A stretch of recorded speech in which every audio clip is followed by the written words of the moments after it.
안녕하세요. 자, 오늘 이제 지방직 시험 치셨는데, 올해 이제 인력처 구급 문제는 마지막입니다. 전체적인 논평을 하자면은 문제는 그렇게 어렵지는 않았어요. 평이하게 나왔다고 저는 생각을 해요.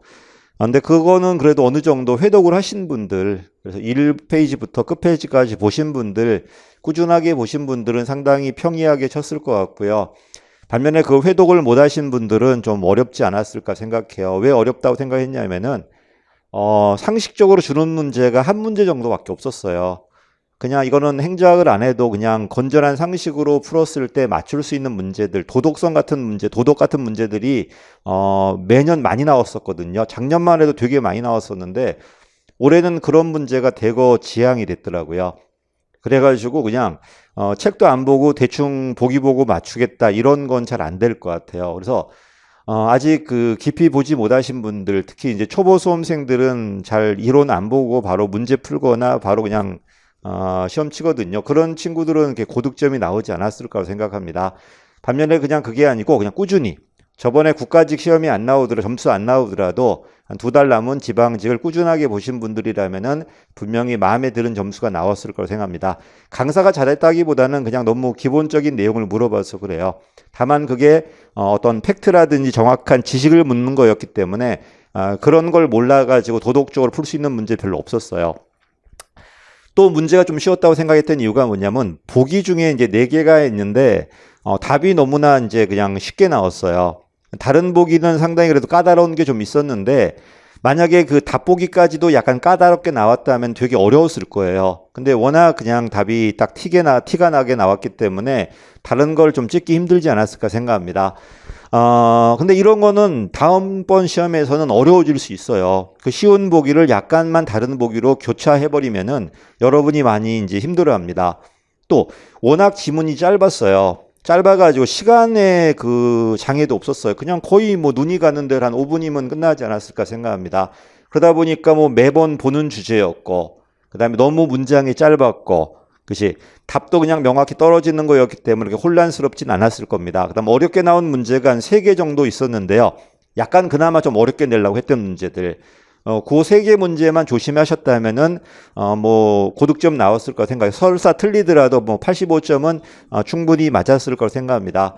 근데 아까 처음 말씀드렸듯이 이것도 그래도 어느 정도 꾸준하게 회독하신 친구들, 전혀 회독을 하지 않았다든지 어떤 이론서도 안 보고 그냥 바로 기출문제 몇 번 풀고 들어간 친구들은 그렇게 고득점은 나오지 않았을 거라고 생각합니다. 자, 그 다음에 또 이제 어렵게 나온 게 있거든요. 학자들이더라고요. 학자들 문제가 좀 깊이 나왔어요. 사바티어 문제도 마찬가지고 앨리슨 모형도 사례 문제로 나왔거든요. 국가직에도 그랬어요. 국가직에도 나카무라 스모로드 모형이 사례 문제로 나왔었고 작년에는 호남 모형인가요? 호남 모형이 사례 문제로 나왔죠. 자꾸 이게 사례 문제로 주더라고요. 그래서 이론을 알고 있는 것도 당연한 거고 이 이론 가지고 네가 현실을 응용할 수 있는가 아니면 요 이론이 왜 나왔나 그 배경을 알고 있는가 이걸 자꾸 사례 문제로 만드니까 학자 문제만큼은 범위를 넓히기보다는 우리가 기존에 출제되었던 학자 중심으로 좀 더 깊게 그리고 응용할 수 있게끔 좀 정리해야 될 것 같아요. 그리고 법령 문제는 그게 난해하지 않았습니다. 법령 문제로 고득점을 가르는 문제가 안 나왔기 때문에 아마 체감 난이도가 그렇게 높진 않았을 겁니다. 근데 7급은 안 그래요. 법령 문제로 난이도 가를 수도 있고요. 또 학자는 더 깊이 나올 수도 있을 겁니다. 그래서 아마 요새 트렌드가 아마 이렇게 바뀌지 않았을까. 너무나 도덕적인 문제는 지양하자. 행정학의 지식을 묻되 응용할 수 있는가. 범위를 너무 넓히지 않고 가장 중요한 거로 물으면서도 응용할 수 있는가 좀 깊이 이런 걸 많이 묻고요. 그다음에 법령도 그 좀 핵심적인 법령이라든지 이거 위주로 갖고 왔더라고요. 자, 갑니다. 1번 문제부터 너무 쉬웠죠. 정치행정 이론론, 반대말은 이원론이었죠. 이론론은 대공황 이후 문제니까 답은 1번이었어요. 됐지? 반면에 2번 보기가 이제 공부 안 하신 분들은 좀 그렇겠죠. 윌슨의 책은 행정의 연구예요. 행정의 아버지. 근데 윌슨이 행정의 연구를 썼는지 안 썼는지는 모르겠지만은 윌슨 아저씨가 정치행정 이원론 행정학의 아버지라는 걸 알았다면은 뭐 어렵진 않았을 겁니다. 어쨌든 윌슨의 행정의 연구 맞습니다. 틀리게 만들려면 책 제목을 바꿀 거예요. 또는 윌슨이 아니라 뭐 군노라든지 군노 행정의 연구다. 그렇지 않습니다. 군노는 정치와 행정이고요. 그다음에 애플비 같은 분은 또 정책과 행정 아닌가요? 그래서 요걸 좀 어렵게 만든다면은 책 제목이라든지 학자를 약간 바꿨을 때는 좀 힘들어 할 겁니다. 근데 워낙 기본적인 윌슨이 나왔기 때문에 또 답도 아니었고요. 두 번째, 이거는 기출 지문이죠. 작년인가 나왔잖아, 이게. 정치는 뭐 한다? 결정한다. 행정은 집행한다. 자꾸 의사결정으로 내는 것 같더라고요. 의사결정이라고 표현하지 않았어, 사실. 정책결정이지. 또는 정당 정치죠. 윌슨은 정당 정치고 군노는 정책결정이거든요. 의사결정이라고 표현하시는 분은 사이몬이거든요. 행정을 의사결정으로 워낙 잘한 사이몬인데 이 사이몬의 견해를 물어본 것 같지 않고 그냥 결정과 집행으로 물어본 것 같아. 한번 내니까 계속 이게 내시는 것 같아, 이게. 또 정치행정이론론은 어떻게 돼? 정치행정이론론은 행정이 공적 영역에 가치 판단한다는 거거든요. 이 공적 가치하고 민간의 사적 가치는 달라요. 그러다 보니까 이윤 추구한 사적 가치와 공적 가치가 다르기 때문에 행정이 이론론이 되었을 때는 공적 가치를 추구하기 때문에 경영과는 달라요. 그러다 보니까 정치행정 이론론, 공사행정 이원론이에요. 이러니까 정치행정 이론론, 공사행정 이원론이니까 이론론이란 뭐가 돼야 돼? 비슷한 게 아니라 차이가 돼야 되겠죠. 근데 유사하고 둘 다 민주가 아니라 능률이나 절약을 추구하더라. 이거는 정치행정 이원론이잖아. 그래서 다시 올라가서 윌슨의 행정의 연구도 정치행정 이원론, 정치가 결정을 하고 행정이 집행을 한다는 것도 이원론, 맨 마지막에 공사행정 이론론이나 절약과 능률 같은 능률성도 이원론입니다. 답은 쉬웠고요. 두 번째입니다. 신공공관리론 나왔는데 뭐 옛날 버전이잖아. 얘가 나왔을 땐 답은 앞에 있는 관료제거나 뒤에 있는 유거버넌스 또는 신공공 서비스론일 겁니다. 그렇지? 어쨌든 관료제가 독점이었고 이 친구는 분권이라는 경쟁으로 맞고요. 관료제가 생산이란 노적기였죠. 여기는 방향을 잡고 노젓는 건 민간에 넘기는 거잖아. 답은 2번이었죠. 뭐 너무 쉬웠어. 이거는 노젓기와 방향 잡기. 그래서 노젓기가 아니라 뭐가 돼야 돼? 방향 잡기. 관료제와 비교한 거야. 이것도 뭐 너무너무 쉬운 문제였거든. 1회독도 안 한 친구들이 뭐 이걸 뭐 상식으로 맞추진 않았을 겁니다. 근데 국가직에 뭐가 있었냐면 신공공관리론과 뉴거버넌스의 공통점이 뭔가를 물어봤어요. 그게 이제 방향 잡기 아니었나요, 답이? 그거 같은 문제가 계속 나오고 있어, 지금. 그다음에 성과 반대말은 투입이겠죠. 규정과 절차 강조했던 투입 제항이 옛날 버전이람 지금 재량 줄 테니까 성과 내 노란 소리고 옛날 정부는 터진 다음에 고쳐주는 거라면 지금은 사전 예방 아닌가요? 미래 재앙이다 예방 정부라고 그래요. 그래서 미래 대비형이 이렇게 나온 표현은 없었는데 사전 예방으로 많이 나왔었는데 미래 대비형으로 표현했다 이게. 이것도 별거 아니었고요. 세 번째입니다. 공직의 분류죠. 계급제와 직위분류제, 경력직과 특수경력직인데 현실 제도를 물어봤죠. 인사행정은 이렇게 되게 현실 제도를 많이 물어봐요.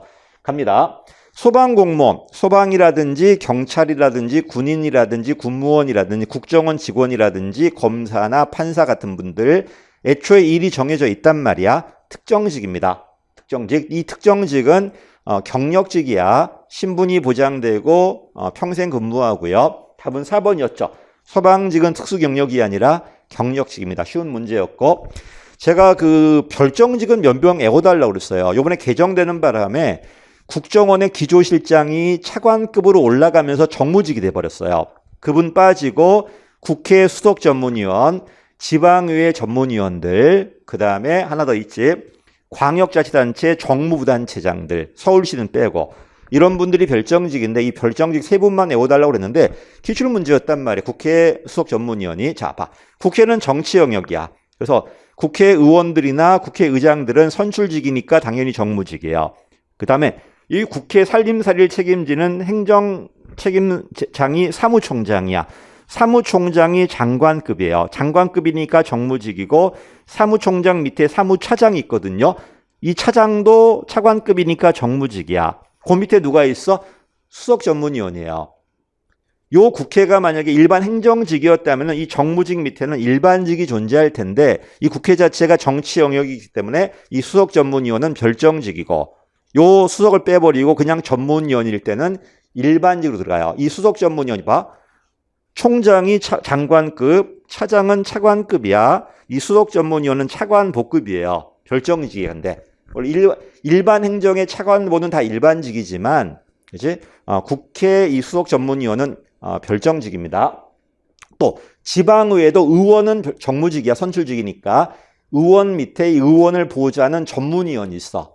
이 전문위원은 별정직 아니면 일반직으로 보호할 수 있어요. 또 광역자치단체, 경기도 도지사가 있고 도지사 밑에 행정부단체장, 정무부단체장이 있는데 이 행정부지사는 고위공무원단 일반직이지만 국가직이야. 요 정무부단체장은 경기도지사가 임명하는 별정직이에요. 그래서 별정직 3명만 외워달라고 그랬는데 그게 나왔더라고요. 수석 전문이요. 이건 뭐 기출 문제니까 알 거고요. 장관은 정무직이죠. 차관까지가 정무직이야. 그래서 장관, 차관은 정무직이니까 일단 이것도 틀렸습니다. 그다음에 1.3급 공무원인데 1.3급에는 별정직도 있어요. 별정직이 있다 보니까 1.3급이 무조건 그 특정직은 아니야. 일반직도 있고요. 그다음에 현실적으로 제가 그 뭐 검사나 판사 이런 분들을 1.3급으로 표현하는지는 모르겠는데 되게 1.3급 표현했을 땐 특정직이 아니라 되게 누구다? 일반직 공무원들이야. 어쨌든 이게 아니어도 누군 틀렸다. 차관은 정무직 공무원이에요. 그래서 맨 마지막에 이 경력직이 실적주의고 직업공무원이야. 실적에 따라 임용되고 신분이 보장되고 평생 근무한다. 이것 빼고 나머지가 누구다? 특수경력직이에요. 이것도 워낙 많이 봤던 것들이었고 뭐 이것도 아까 계속 말하지만 그냥 상식으로 맞추는 문제는 아니었을 겁니다. 한 번이 뭐 이래도 했다든지 그래도 나름대로 문제 풀어보는 분이 맞추는 거지 뭐 도덕적으로 그냥 대충 해서 맞히고 이런 문제는 아니었을 거예요. 특히 별정직 물어볼 때가 여러분 많이 힘들어하는데 별정직 몇 분은 좀 외워두시면 좀 편합니다. 자, 별정직은 계속 지금 없애려고 하고 있어요. 원래 차관보가 다 별정직이었는데 전부 없애고 일반직으로 바뀌고 있어. 그럼에도 불구하고 정치성이 요구되는 공무원들은 아직까지 별정직이 유지되고 있습니다. 예산제도론인데 이것도 워낙 쉬웠죠. 가장 기본적인 걸 물어봤어요. LIBS는 투입물 중심이고 투입물이 다 적어져 있기 때문에 통제 재량이라고 그래요. 그래서 1번 틀렸죠. 재량권을 주는 게 아니라 재량권을 축소하고 행정 통제를 확실하게 하고 행정 책임을 명확하게 위해서 그러는 게 20년대 LIBS니까 답은 어렵지 않았을 겁니다. 성과준 50년이잖아요. 집을 지을 건데 집에 들어갈 투입물을 나열해 놓으면 LIBS. 그게 아니라 이 집의 가치가 얼마인지, 집은 평 단위로 지을 건데 한 평당 10,000원인데 100평이 필요하다. 그럼 어떻게 100만 원이 필요하다는 겁니다. 그래서 이 한 평에 들어갈 업무 원가가 나오겠죠. 그다음에 100평이란 업무량이 나올 거고 곱했을 때 뭐가 나와? 예산안이 나오거든요. 그 얘기가 밑에 있죠. 원가가 나와야 돼. 평당 얼마가 나오는지, 한 명당 얼마가 들어갔는지, 1kg당 얼마가 들어갔는지 원가가 나와야지 예산액이 만들어진다는 게 LIBS고. 계획은 그렇지 않습니다. 내가 플랜 있어. 장기 플랜이 있는데 이 플랜에 맞게 사업을 쭉 나열한 다음에 가장 좋은 대안을 쭉 나열해 놓는 게 뭐다? LIBS죠. 이거 PPBS. 장기 플랜과 단기 사업의 구조화. 그치? 모든 걸 숫자로 바꿔놓는단 말이야. 그래서 3번 가니까 장기 플랜이 있고요. 1년짜리 예산이 있는데 이 플랜을 큰 거로 먼저 만든 다음에 찍고 찢어가지고 1년짜리 엘리먼트를 만들어요. 이 엘리먼트를 전부 숫자로 바꿔놔버리면 뭐가 만들어져? 예산이 만들어질 겁니다.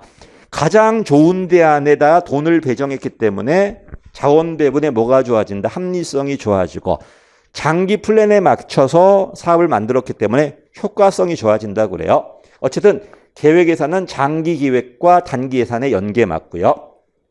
연기준 기억나죠? 기존 사업을 인정하지 않죠. 사업도 인정하지 않고 금액도 인정하지 않고 모든 걸 다시 평가 들어가는 게 연기준이다 보니까 기존의 관행을 다 무시하고 새롭게 만들 수 있다는 겁니다. 그래서 뭐라 써놨어? 전년도 예산에 구애받지 않고 전년도 사업이나 그 사업의 금액에 구애받지 않고 완벽하게 새롭게 만들 수 있다는 겁니다. 자, 5번입니다. 특별회계 예산기금인데, 자,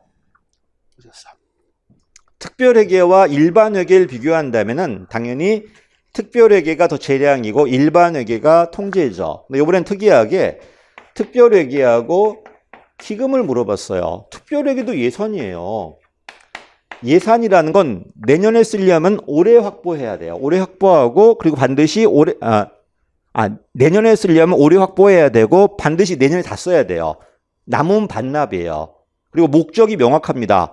그치? 물론 목적이 특정돼 있지만 일반 회계에 비해서 좀 더 재량이 들어가지만 목적은 명확한 목적이 존재해요. 이게 특별회계거든. 근데 기금 그렇지 않습니다. 내년에 쓸 게 이미 나는 가용재원이 있어요. 올해 만드는 게 아니라 이미 만들어져 있는 거고 이 중에 일부를 쓰겠다고 올해 편성하는 거, 허락받는 거예요. 그리고 편성할 때 세부적 목적만 주어져 있는 거고 세부적인 용도는 재량이에요. 그래서 예산이 세밀하게 규정돼 있다 보니까 합법적이라고 그러고 기금은 목적만 주어지고 마음대로 쓰니까 뭐라고 그래? 한목적적이라고 그래요. 그리고 쓰지 못했죠. 없어지는 게 아니라 원금으로 들어가요. 또 어떤 기금은 쓰는 게 아니라 불리는 기금이야. 적립한다, 회전한다 하면서 쌓아가거나 금융사업해 가면서 불린다는 겁니다. 요게 이런 것도 있다는 겁니다. 이러다 보니까 예산과 기금 비교했을 때는 설사 그 예산이 특별회계더라도 특별회계보다 기금이 훨씬 더 재량이 있어요. 이미 가용지원이 마련돼 있고 다만 올해 쓸 것만 허락받는 거고, 그렇지? 기금으로 기금안을 만들고 결산할 겁니다. 가겠습니다. 어쨌든 특별회계든 기금이든 용도가 정해져 있어. 용도가 정해져 있다 보니까 특정 수입과 지출의 연계가 강하다. 유상급부다 또는 통일성 원칙 예외죠. 오케이, 용도가 정해져 있다. 두 번째, 특별회계는 예산이에요. 이러니까 특별회계 수입은 세입 예산으로, 특별회계 지출은 세출 예산으로 표현될 수밖에 없다는 거야. 이게 2번이고요. 그다음에 3번, 특별회계는 용도가 정해져 있지만 그래도 구체적으로 어디 쓰라고 다 정해져 있단 말이야. 합법적이야. 예산이니까. 물론 일반 회계보다 재량이 있다는 겁니다. 근데 기금은 그렇지 않습니다. 목적만 주어져 있고 남은 그 자금을 그 목적에 맞게 마음대로 쓰면 된단 말이야. 그래서 예산이 합법적이라면 기금은 한목적적이다. 그리고 예산보다 기금이 훨씬 더 재량이 있다. 됐지? 답을 쉽게 준 거야. 탄력성과 이것 때문에 쉽게 맞췄던 거지. 이걸 옳게 만들고 만약에 합법이다, 한목적이다 해버리면 여러분 많이 틀렸을 거예요. 그래서 분명히 이런 것도 그냥 이루에도 대충 하신 분들이 맞추는 문제는 아니고요.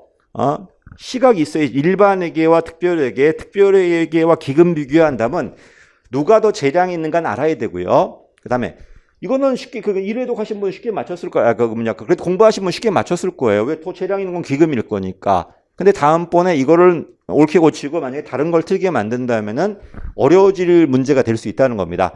여태까지 일반 회계와 기금과 예산이 비교되는 문제는 많았어도 특별회계와 기금을 비교한 문제가 많지 않았단 말입니다. 자, 답은 그래서 3번입니다. 기금이 훨씬 더 재량이 있어요. 맨 마지막에 어쨌든 일반 회계든 특별회계든 기금이든 예산 결산 다 합니다. 이러다 보니까 예산과 기금 모두 결산서에 국회 제출되는 거 맞습니다. 답은 3번이었죠. 이 문제는 그래서 그래도 좀 하신 분들이 맞추지 않았을까 생각합니다. 지방 재정이 나왔네요. 재정 자립도의 공식을 물어봤죠. 이렇게 올해 문제는 국가직도 마찬가지였는데 그냥 도덕적인 문제가 아니라 정확히 행정과 관련된 용어를 개념 묻고 있어요. 재정 자립도가 뭔지, 자주도가 뭔지, 재정력 지수가 뭔지, 이건 도덕적으로 맞출 수 있는 문제가 아니잖아요. 그치? 이런 거를 좀 꼼꼼하게 다음에도 개념만큼 좀 꼼꼼하게 해야 될 것 같아요. 자립도 공식 뭐다? 총재원 중에 자주재원인데 자주재원에는 지방세와 세외 수입이 있어요. 1번 맞죠? 근데 우리는 어때요? 총재원 중에 일반 회계만 사용합니다. 특별회계나 기금은 빼버리고 일반 회계만 사용하다 보니까 분모가 맞죠? 분모가 더 작아 보이잖아. 그럼 재력제도 커 보이잖아요. 그래서 어떻게 평가받습니까? 특별회계와 기금은 빠져있고 일반 회계만 계산한다. 이렇게 비판받습니다. 어쨌든 그걸 물어본 거야, 지금. 그래서 재정자립도는 일반 회계 세입 중 지방세와 세외 수입. 그치? 일반적으로 총재원 중에 자주재원이라는 공식은 많이 봤지만 현실적으로 일반 회계분의 자주재원이라는 공식은 그냥 상식적으로 맞추는 건 아니었거든요. 이것도 어느 정도 좀 회독하신 분들이 맞추는 겁니다. 어쨌든 답은 아니었어요. 2번입니다. 2번도 마찬가지야. 도덕을 맞추는 건 아니야. 국고보조금은 지방교부세와 비교한다면 일단 정률 보조야. 지방비 부담이 있어요.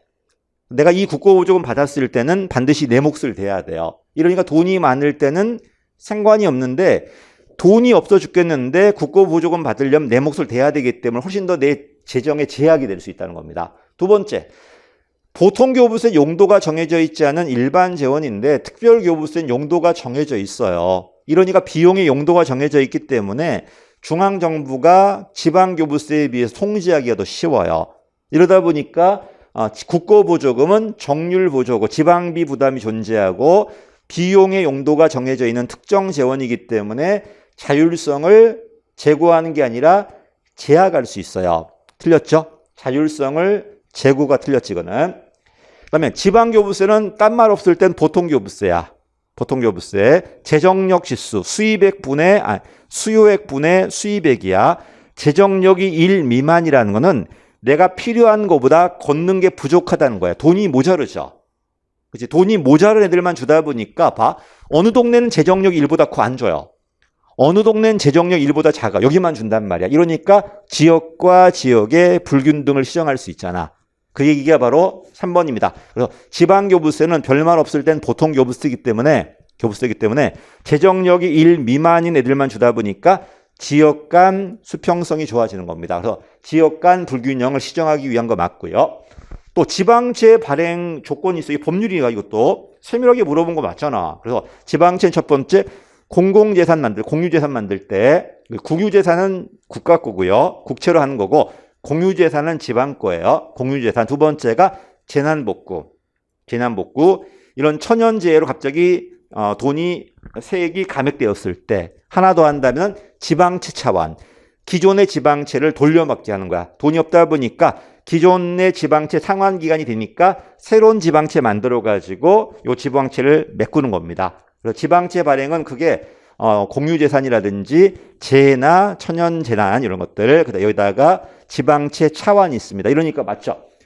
재난복구를 위해서 지방채를 발행할 수 있다 없다? 있어요. 이런 것도 그래서 지방까지 꼼꼼하게 보지 않으신 분들이라면 쉽게 맞힐 문제는 아니에요. 그냥 맥없이 그냥 한번 보고 맞추는 건 아니란 말입니다. 그래서 이런 게 몇 개 있다 보니까 처음 하신 분 좀 많이 틀리지 않았을까 생각하고요.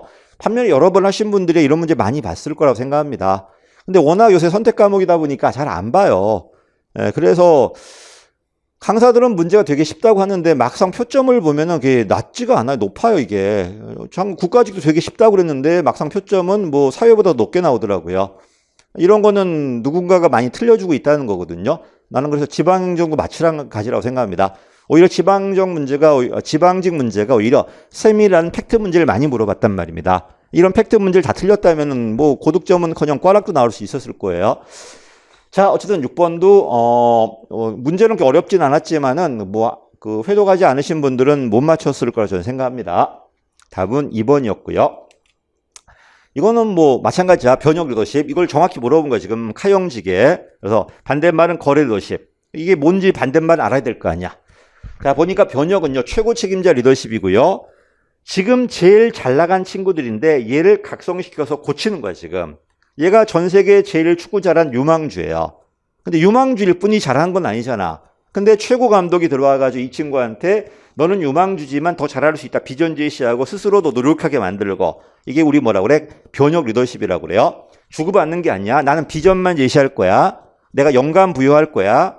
그럼 네가 솔선수범해서 너를 바꿔가는 게 변형 리더입니다. 가겠습니다. 그래서 이러다 보니까 적응보다 안 틀렸죠. 안정성보다는 변화야, 변화. 적응성. 그래서 관료제보다는 탈관료제, 학습 조직이고요. 1번 틀렸어. 그래서 안정이 아니라 오히려 변화 같은 것들, 환경 변화에 대한 적응들. 그다음 두 번째, 기계 구조가 아니라 유기 구조의 학습 조직. 개별적으로 존중함을 전해줘요. 전 세계 최고 감독이, 그렇지? 나한테 와서 너는 최고 유망주가 될 거라고 개별적으로 존중해 준다는 겁니다. 얘는 필 받을 수밖에 없잖아요. 최고 사람이 나한테 그랬으니까. 그래서 뭐가 틀렸냐면 개인적 배려를 하지 않는다가 아니라 개인적 배려합니다. 카형직이야. 카리스마. 전 세계 최고 능력자가 나한테 자긍심을 심어주고요. 그 다음에 비전을 제시해줘. 영감을 제시해요. 그 다음에 개별적으로 존중한다고 해줘요. 그치? 이러니까 나는 얘도 존중해주고 얘도 존중해줘. 최고 사람이. 그러니까 상호 뭐가 쌓이는가? 신뢰가 쌓이는 거야. 그리고 맨맛 이러니까 내가 스스로 내 행동을 바꿔가면서 나를 고쳐가는 겁니다. 지적 자극이에요. 그래서 두 문자 딸라고 하영직에 이렇게 들어갔는데 요 세 개는 되게 누가 한다? 리더 역할이 되는 거고 지적 자극은 피리더가 스스로 막 지적 합리성 높여가는 겁니다. 자, 그래서 개인 배려하지 않는다 틀렸고요. 3번이 정답이죠. 워낙 쉬웠어. 부하에게 새로운 비전 제시한다. 지적 자극이다. 영감과 지적 자극. 그래, 자긍심 부여한다. 미래 비전 제시한다. 그 다음에 스스로 각성시킨다. 개별적으로 존중함을 전해준다. 이런 식으로. 그 다음에 교환관계 아니라 교환관계는 거래더십이야. 네가 나 따랐을 때 뭘 주겠다는 겁니다. 이 교환관계 거래더십이고 보상에 관심을 두는 것도 역시 뭐다? 거래다. 워낙 변혁 리더십은 많이 나왔고요. 기출문제 되게 많이 나왔습니다. 그래서 이거 1회 독일 하신 분이라면 절대로 틀리지는 않았을 거라고 생각합니다. 자, 8번입니다. 조직이론. 여기서 마찬가지야. 옳은 걸 물어봤네요. 시험 기출문제에서 옳지 않은 건 하나만 찾으면 되지만 옳은 건 3개를 찾아야 돼요. 그래서 옳은 거 물어봤을 때가 좀 더 난해야 합니다, 이게. 그렇지? 이 옳은 게 마지막이 되면 다음 주 옳은 건 몇 개냐 이렇게 나올 거야. 답은 1번이었죠. 합리경제인이 고전이론이고 사회인관이 뭐가 되는가? 인간관계론이야. 이 인간관계론은 초기 인간관계론은 사회인간이고 후기 인간관계론은 자기 실현인이 들어오거든요. 어쨌든 사회심리가 들어와요. 인간관계론부터. 답은 1번입니다. 자, 2번도 마찬가지예요. 그냥 도덕으로 준 게 아니라 팩트를 물어본단 말이야. 시간과 동작 연구는 귤릭이 아니라 테일러예요. 시간과 동작 연구. 귤릭은 뭐다? 포스코브야. 테일러가 노동자 입장에서 시간 연구, 동작 연구를 통해서 인류 직공의 작업 방식을 만들어내는 거라면 테일러는 뭐다? 귤릭은 페이올에 영향받아가지고 대통령 최고 책임자 해야 될 거를 참모 조직화시킨 거야. 포스코브로. 그래서 시간과 동작은 귤릭이 아니라 테일러예요. 이렇게 봐봐. 그러니까 구체적으로 그냥 주는 게 아니라 팩트를 연결시켜놨단 말이야. 다음번에 이걸 문장이 길어지고, 그치? 좀 더 구체적인 걸 틀게 만든다면 어려워질 수 있어요. 주어만 틀게 만들었지만, 이는 예를 들어 하향인데 상향으로 바꾼다든지 이럴 수 있단 말이야. 그 다음에 고전이론이다. 고전이론이 무슨 사회능률성? 사회능률성은 30년대 이후에요. 기계능률성 있잖아. 온리 구조와 수단만. 사회능률성은 인간 가치하고 사회의 목적이 들어오거든요. 인간관계론 때문에 인간 가치가 들어올 거고 정책적 이론론 영향받아갖고 목적이 들어오거든요. 그게 귤릭 아닌가요? 귤릭이 아니야. 디목. 그래서 기계능률성이 고전이론의 귤릭, 사회능률성은 디목이다. 틀렸죠? 38년 이론이니까. 자, 고전이론 또 뭐가 틀렸어? 사회능률성도 아니고 확인사설까지 해주네. 자기 실현인관은 아니라 합리경제인관이야. 자기 실현인관은 50년대 이후에 등장한단 말이에요. 다 틀렸죠? 상황이론 저번 시험에 나와서 국가직에 어디나 적용되는 유일 최선의 법칙이 있다는 게 고전이론. 얘는 그게 아니라 규모, 기술, 환경에 따라서 답은 달라져야 된다는 거야. 중범이론이잖아, 이게. 그래서 유일 최선의 법칙을 추구한 게 아니고 상황에 따라 조직 구조는 달라져야 된다는 중범이론이에요. 자, 그래 8번의 답은 1번이었는데 역시 마찬가지야. 도덕으로 맞추는 건 아니고 나름대로 이런 지문 하나하나 숙지하신 분들이 맞췄을 거라 생각합니다. 그치? 스스로 판단해봐야 돼요. 나 이거 모른다. 그럼 공부 안 한 거야. 공부는 안 하고 그냥 점수만 맞고 싶었던 거예요. 그래서 기출문제 400개, 500개 풀고 거기 이런 문제 있을 리가 없을 거 아니야. 그러니까 틀렸겠지 이제. 그러지 마시고 그렇게 했을 때 점수가 잘 안 나옵니다. 좀 늦게 가더라도 전반부를 한번 봐야 돼요. 뭐가 있는지. 다 보자는 게 아니라 대충 뭐가 있는지 알아야 될 거 아니야. 그래야 내가 다음에 뭘 공부할지 어디서 나온지 알잖아요. 근데 그게 아니고 너무나 찍어가지고 이거만 본다 저거만 본다. 야, 그렇게 맞출 확률이 어디 있냐. 항목이 얼마나 많은데 거기서 몇 개 찍어갖고 나올 확률이 몇 개나 있겠습니까? 그래서 나중에 급할 때는 그렇게 하는 게 맞는데 처음에 시간 있을 때는 그냥 그래도 한번 쭉 훑어보는 거예요. 그렇지? 그래야지 이 과목이 무슨 과목이고 내가 앞으로 뭘 해야 되겠고 뭘 몰아야 되는지 알 수 있잖아요. A급, B급, C급은 맨 마지막 시험 직전에 가르는 거고 평상시 할 때는 그냥 다 봐보는 거야. 틀을 그려야 되니까. 국사할 때 중요한 왕만 보진 않잖아요. 그치? 고구려도 봐야 되고 신라도 봐야 되는 그래야 전반 그림이 그려지는 거지. 맨날 후기만 나온다고 초기 안 볼 거야? 그건 아니잖아요. 설사 안 나오더라도 그런 틀이 있어야지 전체가 그려질 거기 때문에 그리고 고대사도 보는 거고 다 보는 거지. 시험이 안 나온다 다 건너뛰어버리면 틀이 안 만들어질 거라고 생각합니다. 그래서 나중에는 전부 다 요약집으로 다 잘라버리더라도 처음 하신 분이라든지 아직 내가 좀 체계가 안 잡혔다면은 도대체 뭐가 있는가는 쭉 훑어보는 것도 괜찮아요. 목차 쭉 읽어보십시오. 목차 보시면서 내가 어디까지 알고 있나 이런 걸 내가 정확히 아나. 그 다음에 기출문제 보시면 자주 나오나 안 나오나를 보는 거지. 아, 그것도 안 보고 왜 먼저 다 잘라버립니까? 잘라버리면 안 나오면 안 보면 못 맞추는 거 아닙니까? 올해 시험도 뭐 약시장 강시장 나오는데 다 잘라버리니까 못 맞추는 거잖아. 그런 거는 분명히 책에는 있어요. 그거. 자, 그래서 나중에 이제 시험도 능력이 되시면 그때는 가르십시오. 근데 처음 할 때는 그냥 한번 쭉 훑어보는 것도 괜찮습니다. 대신 가볍게 봐야 돼요. 아무것도 모르는데 꼼꼼하게 봐봤자 의미 없잖아, 그거는. 그치? 나올지 안 나올지도 모르는데 그냥 대충 아, 이런 파트구나, 이거구나 이렇게 하려고 보는 거야, 지금. 아, 테일러 했을 때 지금 어디 있는지도 알아야 될 거 아니야. 테일러가 누구고 누구와 비교되는지 알아야지 뭐 테일러를 맞추든지 말든지 하지. 근데 그런 거를 몰라버리면 못 맞출 거고 또 테일러 공부하라니까 테일러 뭐 1세기를 뭐 1대를 다 보는 거 아니야. 그거는 또 낭비잖아요. 객관식 하나 맞추려고 그렇게 할 이유는 없잖아요. 자, 어쨌든 8번의 답은 1번이었습니다. 9번입니다. BSC 또 나왔죠. 이거는 마지막 특강할 때도 했는데 옛날 지표는 뭐밖에 안 봤어? 재무밖에 안 봤어요. 요건 제가 시험 직전에 특강을 했던 게 나와서 좀 기쁜데 재무 말고 뭐도 있다는 거야? 고객도 있고 내부 과정도 있고 학습과 성장이 있다고 그랬어요. 요게 나왔을 때 제일 쉽게 나왔을 때 재고의 영향 물어봐. 이건 옛날 버전이야. 근데 어렵게 나면 뭐가 물어보냐면 여기는 변수를 물어봐요. 이게 나오면 좀 어려워요. 그걸 물어본 거야 지금 변수를. 그래서 아마 변수를 애우지 않으신 분들이랑 많이 틀리지 않았을까 저는 생각을 해요. 됐지? 옳지 않은. 근데 뭐 다른 게 워낙 답이 뭐 별로 없어가지고 이거 뭔지 모르겠는데 이걸 찍지 않았을까 생각해요. 그냥 그렇게 맞추신 분 있을 거고. 근데 그러려면요. 나머지 보긴 알아야 될 거 아니야. 그 정도 안다는 건 그래도 이건 좀 봤다는 거거든요. 그런 친구들이 맞추는 거지. 한 번도 안 본 친구가 대충 뭐 가른 다음에 이게 답일 거다 이렇게 찍지는 못했을 거라 생각해요. 갑니다. 옛날 뭐밖에 안 본다? 단기 재무 과거 지표예요. 이거밖에 안 봤어. 근데 지금 뭐도 본다? 과거 말고 미래도 봐요.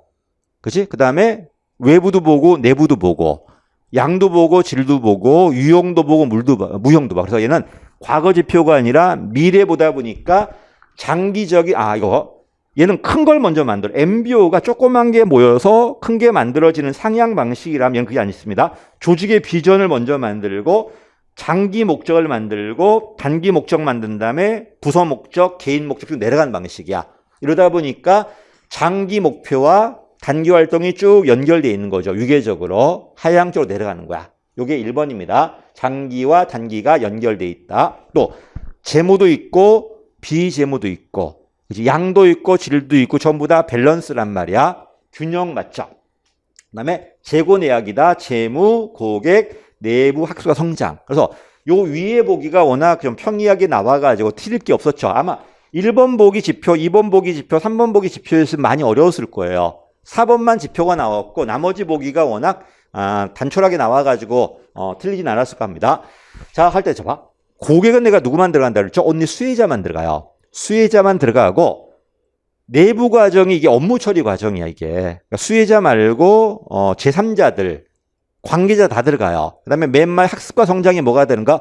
only 구성원들이야. 구성원들의 사기, 응집성, 만족감이 바로 맨 마지막 학습과 성장이에요. 그래서 다시 시민 참여는 고객은 아니잖아. 시민 참여는 내부 과정이고요.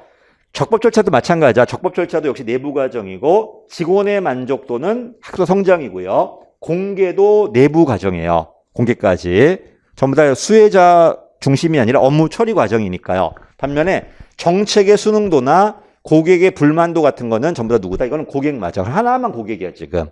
그래서 아마 이 문제를 바꿔가지고 여기 번호 4개 쓴 다음에 다음 중 누가 고객 지표냐, 누가 내부 과정 지표냐, 누가 학습 성장 지표냐 물어봤을 때는 많이 어려웠을 겁니다.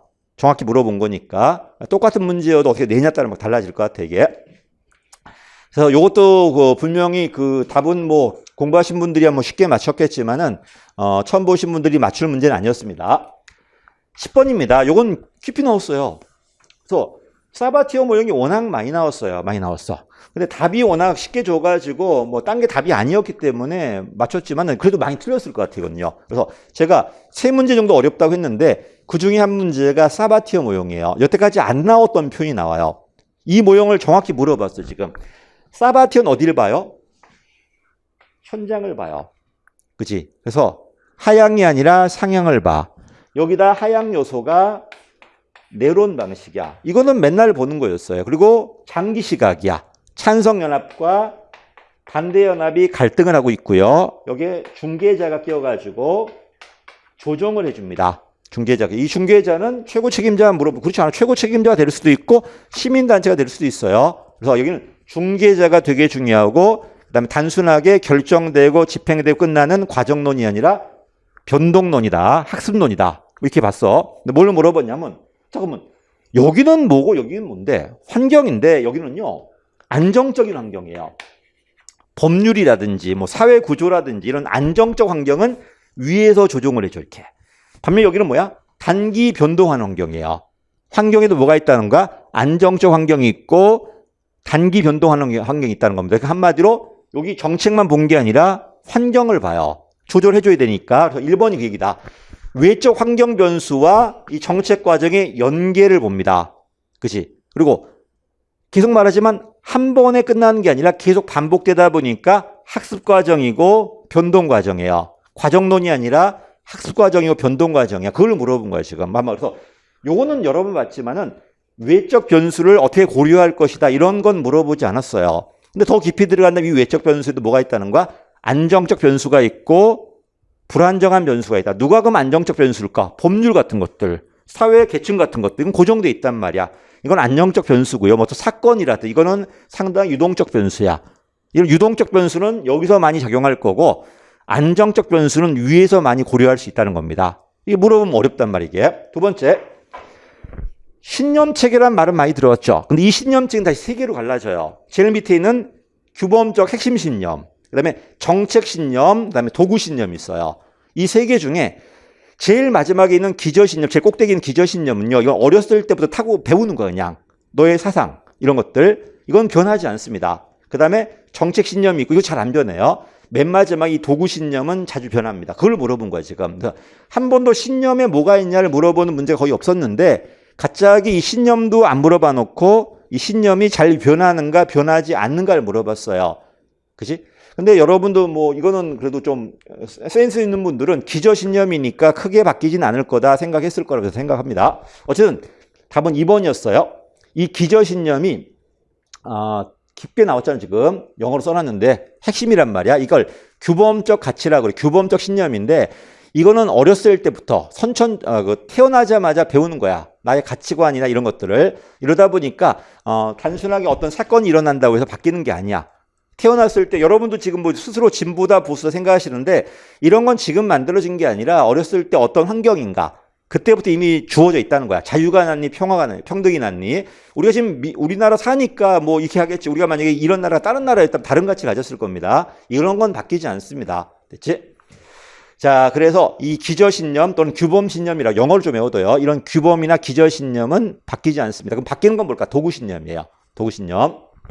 자, 신념이 뭐냐를 물어본 문제도 없었는데 갑자기 누가 잘 바뀌나 안 바뀌나를 물어봤기 때문에 분명히 좀 힘들었을 거라 생각합니다. 세 번째입니다.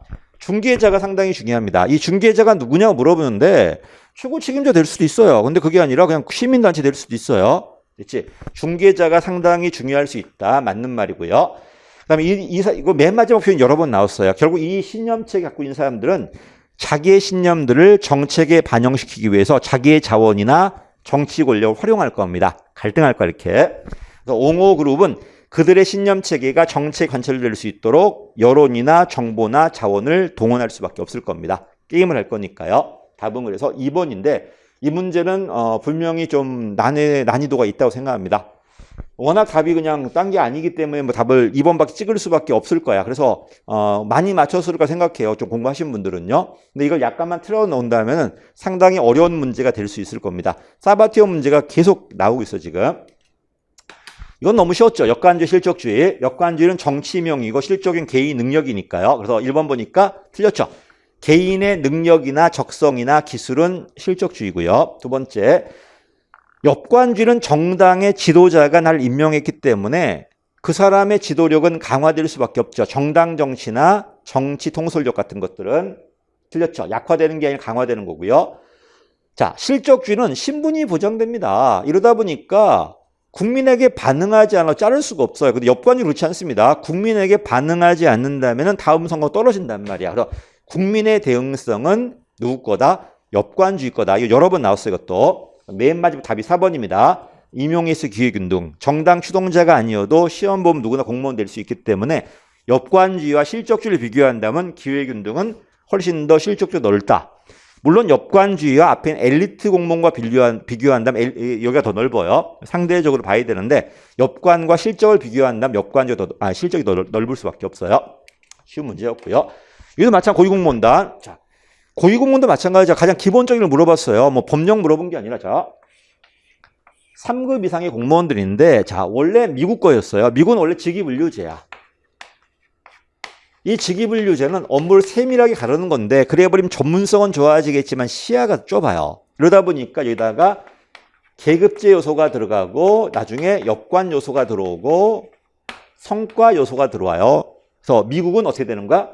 요게 이제 미국의 방식이야. 계급제, 엽관주의, 성과주의. 근데 우리는 원래 계급제였잖아. 우리나라 방식은 계급제 방식이 아니라 직위분류제, 엽관주의, 성과주의 방식이에요. 그래서 직위분류제 직무, 성과주의 성과, 그죠? 그 다음 정치가 들어온다는 거 이렇게. 그래서 요거 봤을 때 내가 개방, 경쟁, 그 다음에 성과야. 개방, 경쟁, 성과가 이 우리나라 고위공무원 핵심입니다. 그래서 이건 너무 쉬웠어. 우리나라 방식은 근데 사실 이게 우리나라 또 안 좋네, 그지? 자, 우리는 어쨌든 문제는 우리나라 거야 이거는. 좀 우리나라 고위공무원은 줘야 되는데 미국 거라면 오히려 계급이 들어온단 말이에요. 계급이. 근데 우리나라 방식은 계급이 아니 약화되고 직무 등급이 들어와요. 직위분류제가. 그래서 문제에서 좀 빼먹은 게 있어. 고위공무원단 제도는 미국식이 있고 영국식이 있단 말이야. 오히려 미국식이라면 계급 중심으로 강화돼요. 영국식이나 한국식이 직위분류제 중심이 되는 거지 무조건 고위공무원단 계급이 없어지는 게 아니란 말이에요 지금. 근데 이 문제는 우리나라 겁니다. 어쨌든 개방과 경쟁이고요. 성과 책임 맞고요. 그 다음에 계급이 아니라 직무나 성과 중심이 돼야 되고 역량의 반대말은 금평이야. 과거 성적이 아니라 우리가 고위공무원단이 되기 위해서는 고위공무원단 되기 전에 후보자 교육을 하고요. 역량 평가를 해야 돼요. 역량 평가는 뭐냐면 과거 성적이 아니고 내가 4급이야 지금. 3급이 되었을 때 담당해야 될 일이 있어. 이걸 시전시켜 보는 거야. 그리고 네가 얼마나 잘하는가를 미리 검토해 보는 거예요. 승진하기 전에 이걸 통과해야지만 너를 위로 올려주겠다는 겁니다. 그래서 지금 그래서 과거 근평보다는 앞으로 담당할 일에 대한 역량도 강조하는 거서 고위공무원단 되기 위해서는 반드시 통과해야 될 게 후보자 교육과 역량 평가예요. 우리나라 제도를 물어본 거야 지금.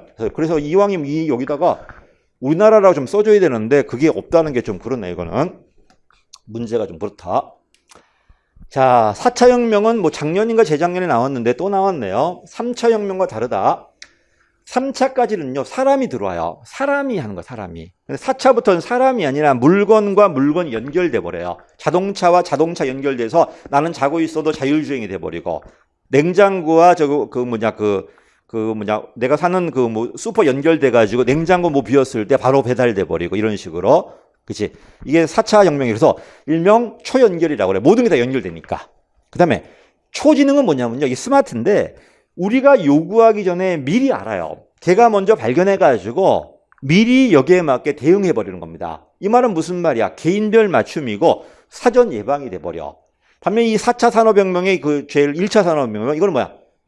우리가 원래 알고 있는 산업혁명. 하나 물건을 왕창 찍어내는 방식이에요. 그러다 보니 답은 쉬웠어요. 어쨌든 이렇게 나왔을 때 관료제, 우리 행정은 관료제, 탈관료제인데 4차든 3차든 들어온다는 것은 관료제 방식이 틀렸다는 기존 방식이. 그치? 기존의 대량 생산 방식이 아니라 개인별 맞춤 생산 방식이고 사후적으로 주겠다는 게 아니라 미리 예방하겠다는 거고요. 답은 그래서 2번이요. 너무 쉬웠어요. 이거는. 대량 생산과 규모 경제는 옛날 초기 산업사회 방식이고 지금은 개인별 맞춤이고 속도 경제, 치고 빠진 속도 경제나 범위 경제라든지 또는 개인별 맞춤 스마트다. 자, 그 다음 보다시피 사물 인터넷이나 스마트, 그지? 우리가 하기 전에 미리 만들어져 있고요. 스마트가 지능형이야. 초지능형. 이러려면 어때요? 우리가 갖고 있는 모든 데이터에서 내가 뭐가 필요한지를 발견해내야 되는 거 아니야? 이거 빅데이터 기술이 있어야 돼. 근데 문제가 뭐다? 이러니까 우리 모든 사생활이 다 노출돼 있죠. 개인 사생활 침해 문제 있다는 겁니다. 이거 잘못하다 보면 우리 냉장고에 뭐가 있는지 알잖아, 지금. 그치? 내가 뭘 먹고 있는지. 그치? 어떤 행동을 하는지 다 알고 있기 때문에 사생활 침해 문제가 있다는 겁니다. 넘어가겠습니다. 답은 너무 쉬웠고 이거는. 자, 그다음에 뭐 4차는 뭐 이거밖에 안 나올 것 같아요. 더 이상 낼 게 없을 것 같아요. 그다음에 행정통제 책임이야. 마찬가지죠. 깊이 물어봤어. 깊이라기보다는 좀 세밀하게 물어봤어요. 워낙 뭐 유명한 학자들이니까 틀리진 않았을 것 같은데 계속 같은 말 하지만 처음 보는 친구가 맞출 문제는 아니에요. 자, 책임에는 뭐가 있다? 외제가 있고 내재가 있어. 외제는 밖에서 기준이 주어지는 거고 내재는 스스로 만드는 거. 외제는 두 가지가 있다. 법이 있고 대응성이 있어요. 내재는 뭐가 있다? 이거밖에 없어요. 윤리밖에 없어요. 그렇지? 이건 규정되다 보니까 제도라고 그러고요. 이건 규정된 게 아니니까 자율이라고 그래요. 됐죠? 자, 봐. 파이너는 이 법을 강조하고 대응성을 강조하는 거야. 프리드리는 윤리와 대응성 강조하는 거야. 둘 다 대응성인데 그 대응의 의미가 달라요. 파이너는 요구하면 대응하는 거고 얘는 그게 아니라 미리 알아서 대응해 주는 거예요. 어쨌든 대응성은 사방에 껴있지만 보다시피 파이너가 이쪽이 되는 거고 프리드리가 이쪽이 돼요. 그래서 이걸 전통 책임이야. 외부적이다, 제도적이다, 외제적이다. 여기는 내재적이다, 내부적이다, 자율적이다 그런 거야. 이게 이제 뭐가 되는가? 현대 책임이 돼요. 현대 책임. 의회 통제 강조하는 거고 윤리 같은 거 강조하는 거고 원함 들어주는 거고 미리 알아서 반응해 주는 거고요. 그 얘기다 지금. 그래서 파이너가 법적 제도 맞아요. 반면 프리드리는 뭐다? 법제도가 아니라 내재 통제가 돼야 돼. 그 틀렸죠? 3번. 객관 외제가 파이너가 되고 주관적이고 내재적인 게 뭐가 되는가? 프리드리야. 이거는 신문지상의 논쟁이. 한 사람은 영국의 정치학자, 한국은 한 사람 미국의 심리학자인데 54년도인가요? 신문 지면으로 논쟁을 했던 거. 아주 유명한 논쟁이에요. 이분은 뭐, 그 다음에 이유는 뭐 택도 없죠. 감사원은 우리나라 대통령 소속기관이야. 그래서 감사원의 회계감사와 직무통제는 대통령 소속기관 행정부에서 하는 거기 때문에 외부가 아니라 뭐가 돼야 돼? 내부가 돼야 돼요. 워낙 많이 나왔습니다.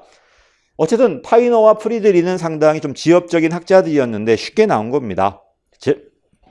그래도 또 같은 말 안 보신 분이 맞출 수 있는 문제는 아닐 거라고 생각합니다. 물론 센스인 분은 여기도 외부고 여기도 외부는 좀 이상하다 생각했겠지만은 뭐 그렇게까지 뭐.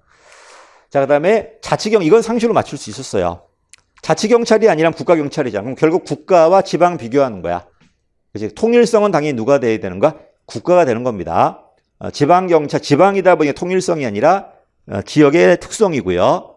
그 다음에 지방이다 보니까 민주성 쪽, 효율성 쪽이라기보다는. 자, 그래서 지역 실정에 맞는 건 당연히 자치경찰이고 이건 그래 공부 안 하신 분도 그냥 상식으로 맞추지 않을까 생각해요. 유일하게 뭐 트렌드 있는 문제로 낸 것 같은데 이런 문제가 워낙 많았어요, 여태까지요. 그러다 보니까 그냥 안 해도 그냥 대충 맞췄던 것 같아요. 근데 요 문제 빼고 나머지 문제는 그렇지 않았습니다. 그 다음에 통일성은 당연히 국가경찰이에요. 효율성도 국가경찰이에요. 민주성이 오히려 지방경찰이야. 이제 규모경제 존재하고 전문성이 존재하다 보니까 민주성과 효율성 비교했을 때는 민주성이 뭐가 되는 거 오히려 지방이 되고 효율성이 중앙이 돼버려요. 그 다음에 제주자치경찰단이 있습니다. 도지사 소속이고요. 어쨌든 자치경찰단이든 시도자치경찰위원회든 전부 다 어디 소속이다? 도지사나 시도 소속이야. 시도지사. 그래서 조심해. 행안부 소속이 아니라 자치경찰단도 도지사 소속이고 경찰위원회도 시도경찰위원회예요. 원래 하나만 있어야 되는데 경찰청이 무슨 뭐 2개 있으면은 경찰위원회 2개예요. 경기도 같은 남부, 북부 있단 말이야. 그럼 경찰위원회 2개 있을 수 있다는 겁니다. 답은 2번이었어요. 상식 문제였고 이거는. 자, 예비비를 물어봤네요.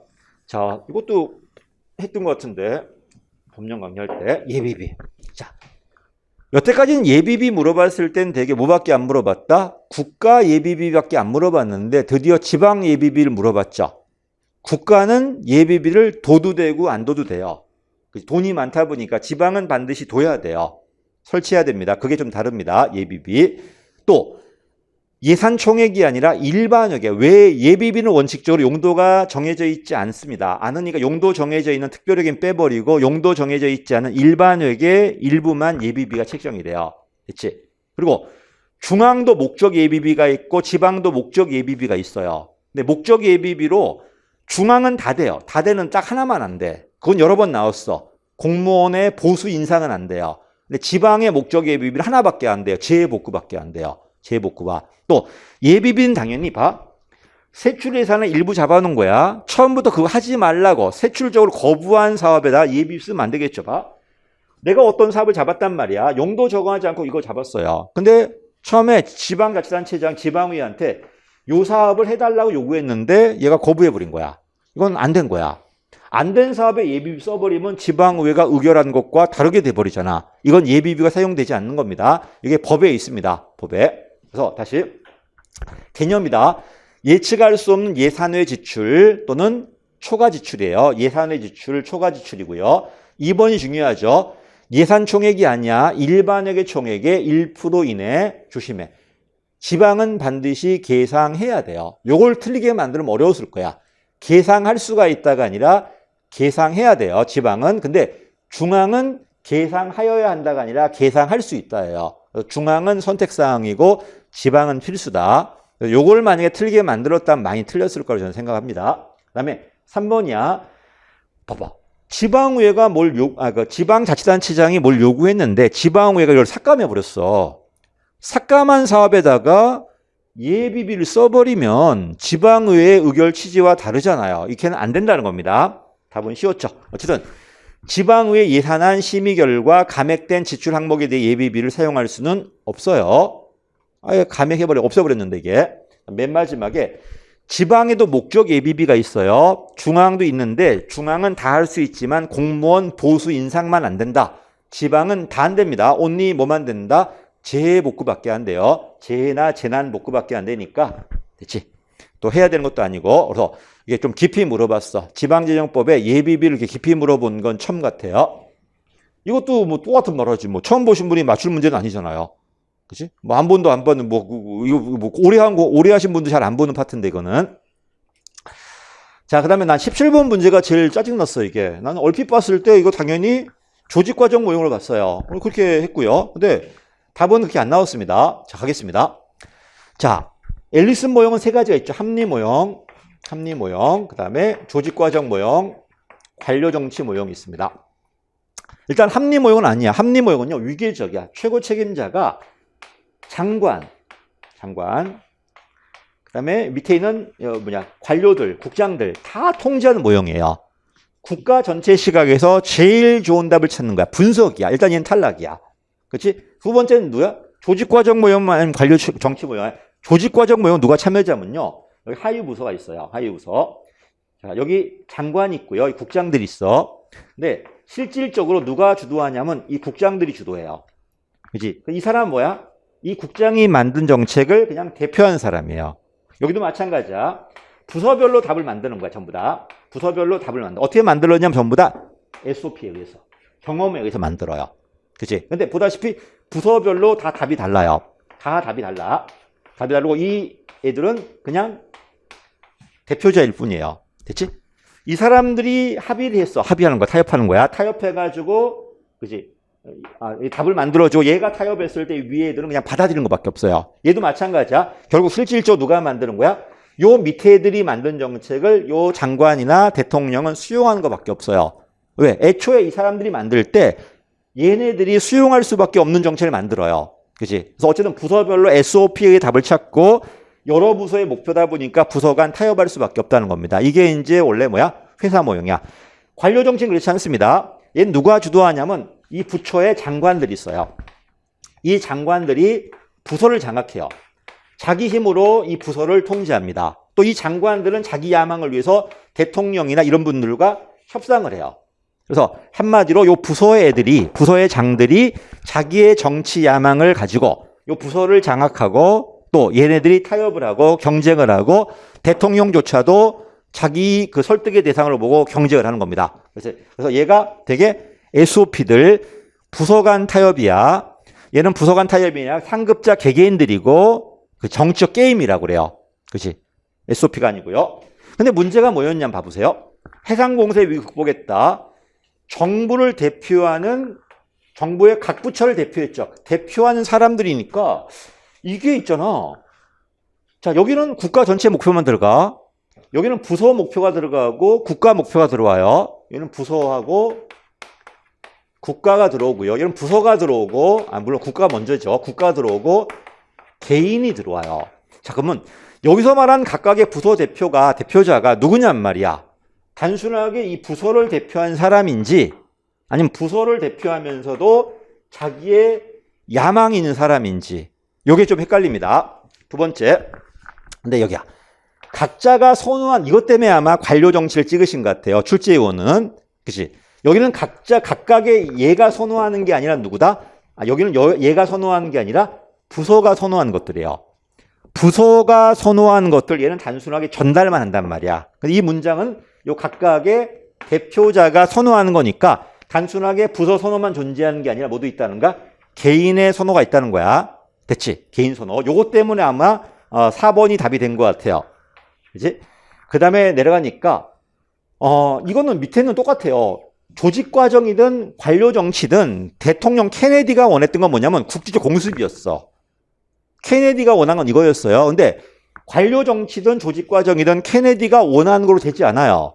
되지 않고 해상봉쇄가 나온 이유는 다른 정책은 다 안 되는데 해상봉쇄만 될 수 있게 만들어 놓은 거야. 국지 공습하려고 하니까 뭐가 부족해 하나도 안 돼갖고 못 하는 거야, 제가. 근데 유일하게 되는 게 뭐밖에 없어?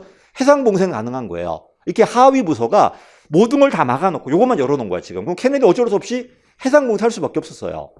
됐지? 관료 정치도 마찬가지야. 관료 정치도 마찬가지인데 케네디가 원래 원했던 건 뭐야? 공습이었는데, 그치? 지네끼리 게임을 하다 보니까 한 이틀쯤 있다가 해상봉쇄도 괜찮구나. 그때 바뀌는 거야, 지금. 생각이. 그러니까 관료 정치든 조직 과정 모형이든 대통령이 초기 선호했던 그 정책은 공습은 다 안 돼버리고 뭐가 나온다는 거야? 다른 해상봉쇄가 나온다는 거야. 이건 설명이 안 돼요. 그치? 누구 건지. 그래서 요것만 가지고는 얘도 될 수 있고 얘도 될 수 있단 말이야. 맨 마지막에 그 다음에 이제 문제는 뭐냐면 물론 최선의 대안이 아니다. 이거 합리 모형이 아니니까 이건 다 돼요. 그 다음에 부처에 따라 불만 가진 대표자도 있었다. 이 부처에 따라 이 부처가 역시 마찬가지 얘가 불만이 있는 건지 아니면 요 개인이 불만이 있는 건지 만약에 부처 자체가 불만이었다면 뭐가 맞다? 조직과정 모욕이 맞는 거고 왜 갈등의 준해결이니까 반면에 개인들의 불만이란 뭐가 맞다는 거야? 관료 정치가 맞다는 겁니다. 됐지? 어떤 분은 설명하는 거 보니까 뭐더라? 갈등과 타협 때문에 무조건 관료 정치라는 건데 그건 말도 안 되고요. 그치? 관료 정치도 갈등과 타협이고요. 조직 과정 모형도 부서 간 타협이에요. 부서 내부적으로는 물론 SOP가 제일 중요해요. SOP가 중요하지만 여러 부서가 존재하다 보니까 어쩔 수 없이 타협할 수밖에 없어요. 어떻게 타협하냐면 막 섞이는 게 아니라 순차적이야. 하나 갖고 오고 거부하면 다른 거 나오고 거부하면 다른 거 나오고 이런 식으로 합의해 갈 수밖에 없다는 겁니다. 이렇게 본다면 갈등과 타협이라고 해서 무조건 관료 정치 모형을 단정할 수 없어요. 그래서 이 출제원이 답을 4번으로 주신 이유는 오늘 하나밖에 없어. 내가 각자가 선호하는 대안이다. 각자가 그 개인들 오늘 부처가 선호한 대안이 아니라 부처 대안도 있지만 모두 있다는가 그 개개인의 선호 대안도 있기 때문에 이건 관료 정치다 이렇게 주신 것 같아요. 됐지? 그래서 그거밖에 저는 없다고 생각합니다. 그래서 저는 처음에 봤을 땐 이거는 복수 정답이 아닌가.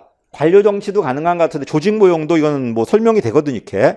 근데 복수 정답이 아닌가 복수 정답이어서 한번 이거 틀리신 분들은 그 주장을 해보는 것도 괜찮을 것 같은데 바뀔 것 같지는 않습니다. 그냥 딱 표현 자체가 각자가 선호하는 거니까 각 부처가 선호하는 거였다면 확실한 관료 조직 과정이 맞죠.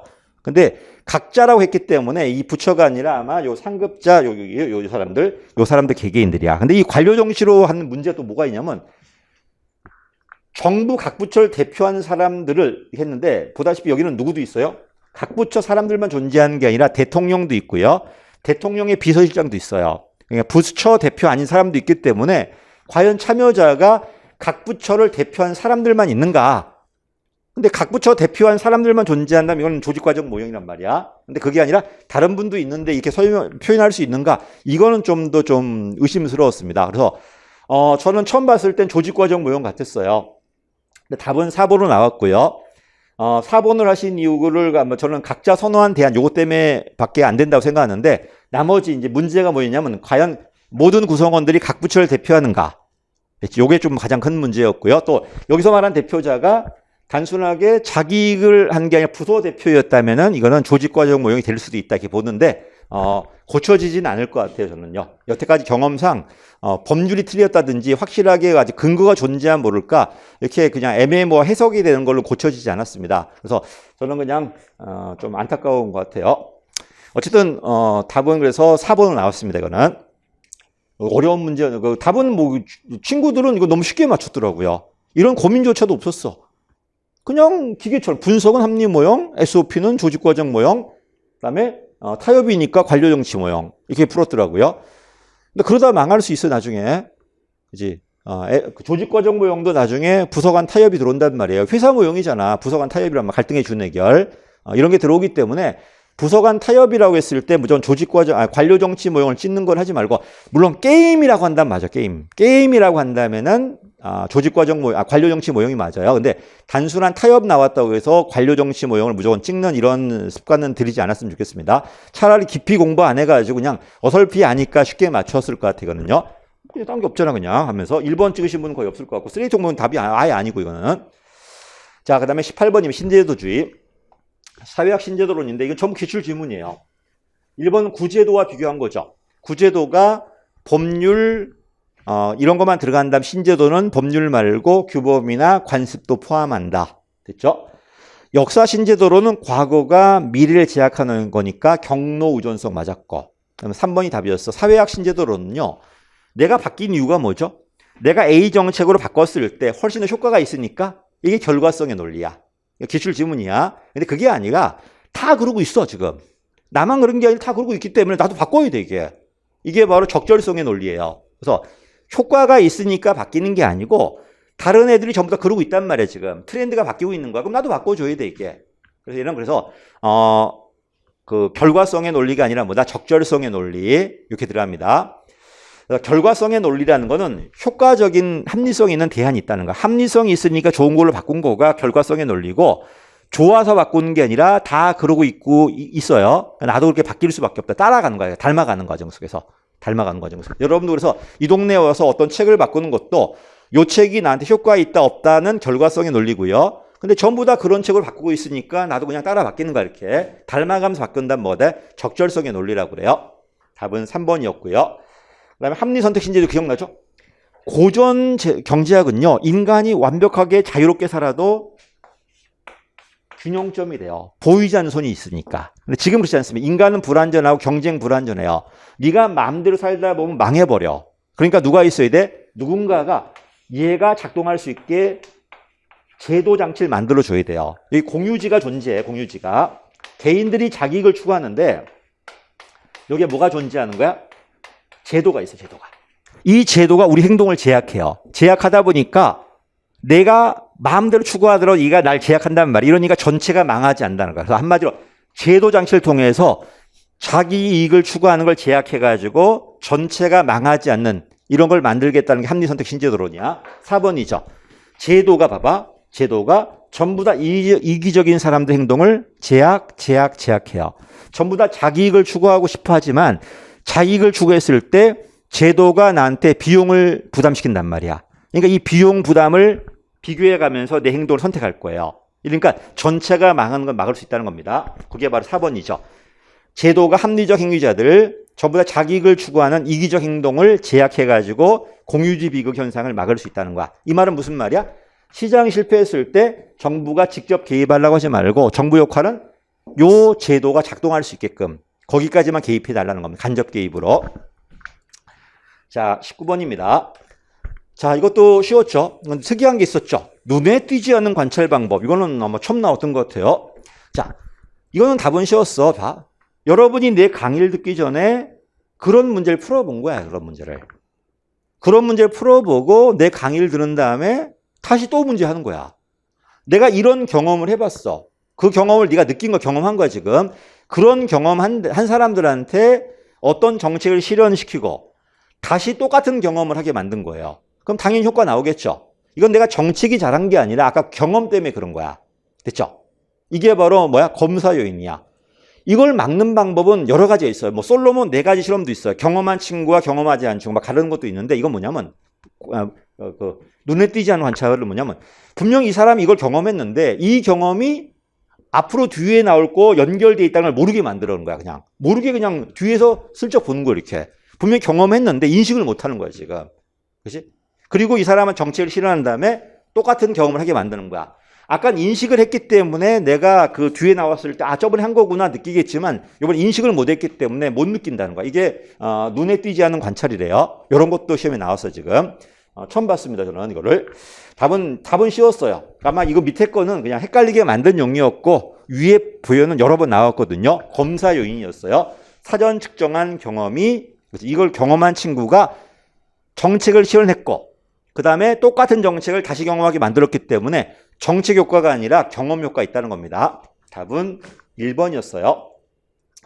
또 같은 말 하겠죠. 이것도 마찬가지죠. 그냥 이래도 그냥 대충 보 친구가 맞출 문제는 아니었을 거예요. 분명 여러 번 풀어봤을 거예요. 이거는. 맨 마지막이다. 요거를 제일 어려웠다고 하더라고요. 물론 거의 뭐 강의를 안 합니다. 이거는. 책에 웬만하면 있을 텐데 강시장과 약시장은 뭐가 다르냐면요. 자, 일단 강시장, 약시장 할 때 뭐가 이걸 하기 전에 기관 통합형이 있고 기관 대립형이 있어요.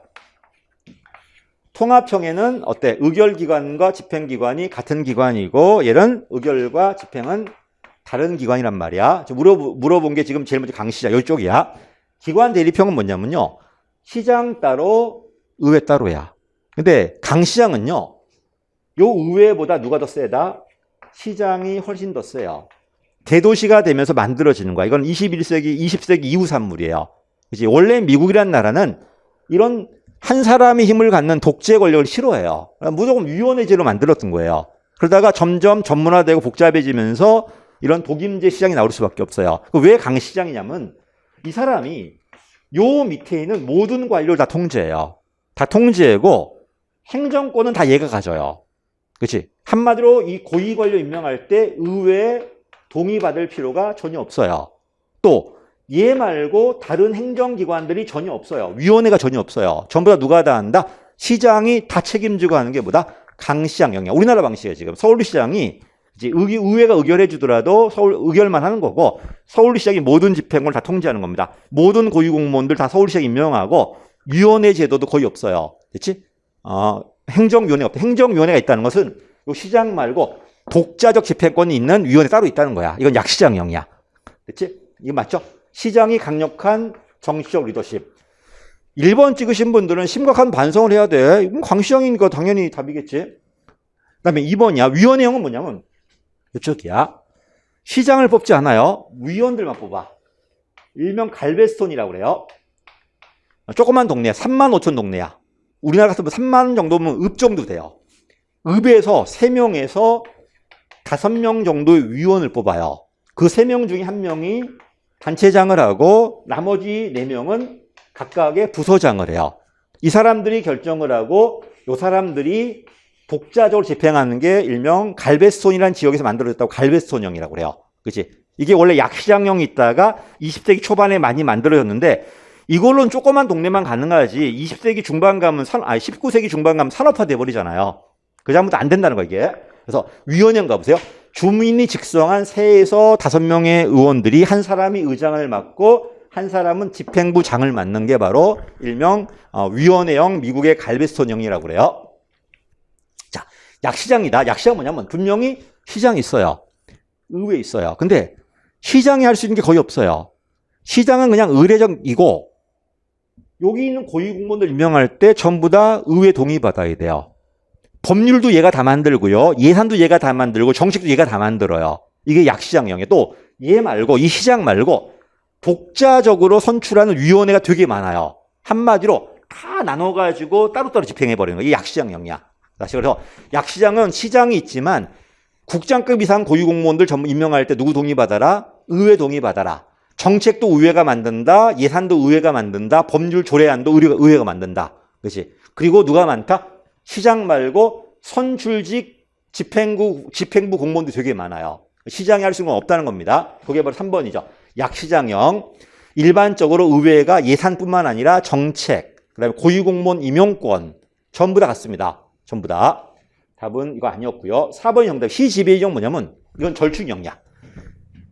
의회가 있어요.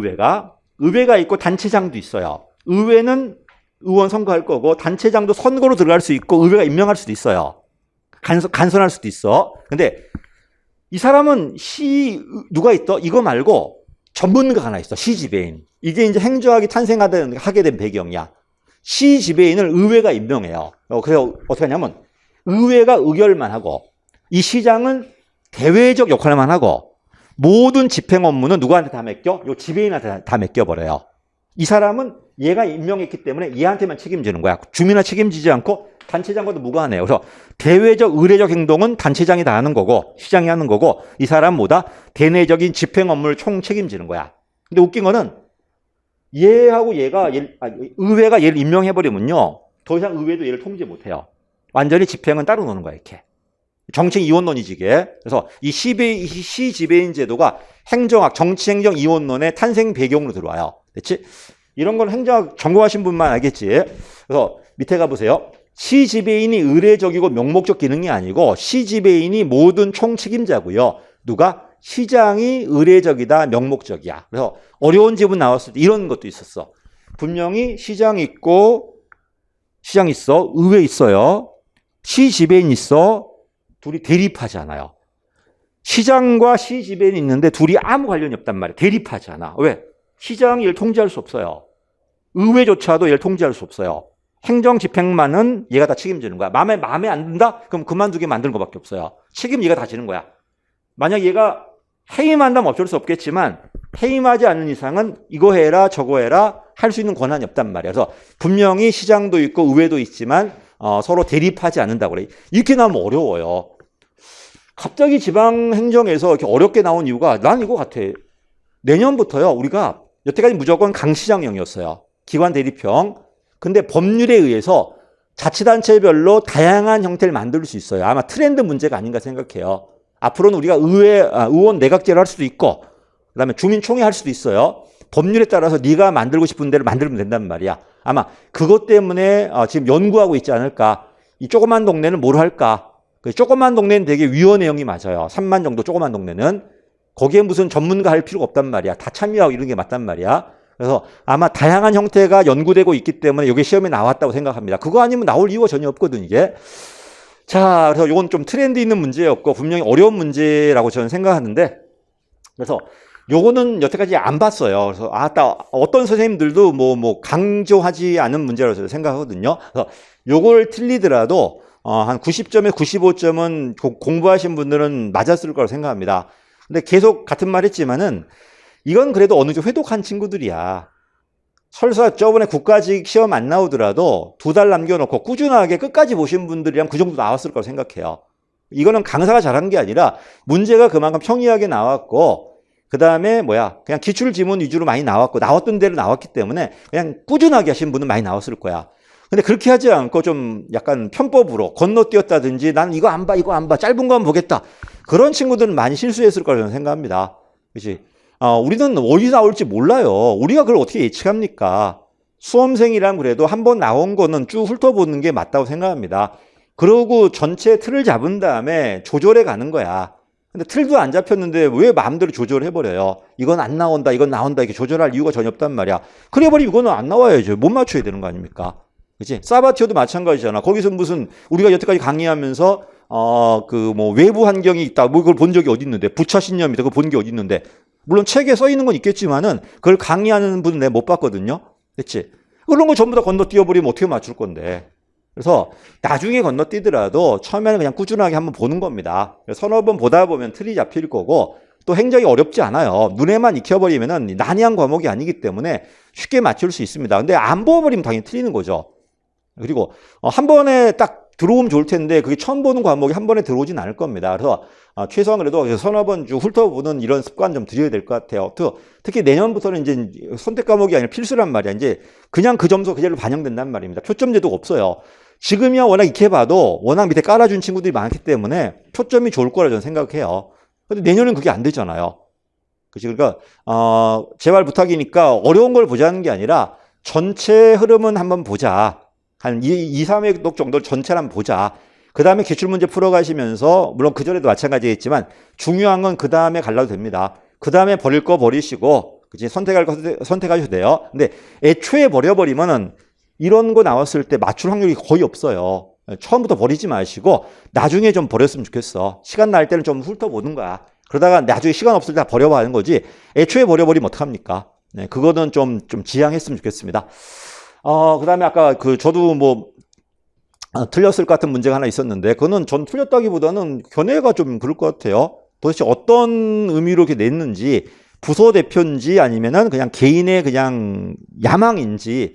그래서 부서 대표로 들어왔다면 저는 조직과정 모형이 맞고요. 그냥 개인의 야망으로 들어왔다면은 관료 정치 모형이 맞아요. 근데 아무리 읽어봐도 이게 부서 대표인지 개인의 야망인지, 그 개인의 그 선택이라는 게 부서를 위한 선택인지 아니면 개인의 욕망인지가 좀 애매합니다. 그래서 그 표를 가르는 이유가 개인의 욕망인가 아니면 부서의 선택인가 아니면 국가 전체인가 이걸로 가르는 건데, 그런 표현 자체가 좀 애매했고 단순하게 타협과 합의만으로 관료 정치를 찍기에는 좀 그렇거든요. 근데 어쨌든 거기는 개인이라는 단어가 있기 때문에 그걸 근거로 관료 정치 모형이라고 하신 것 같아요. 뭐 부인은 뭐 하지 않겠습니다. 그거 뭐라고 하진 않겠는데 다음에는 좀 꼼꼼하게 좀 냈으면 좋겠다는 생각을 합니다. 고맙습니다. 여기까지 하겠습니다.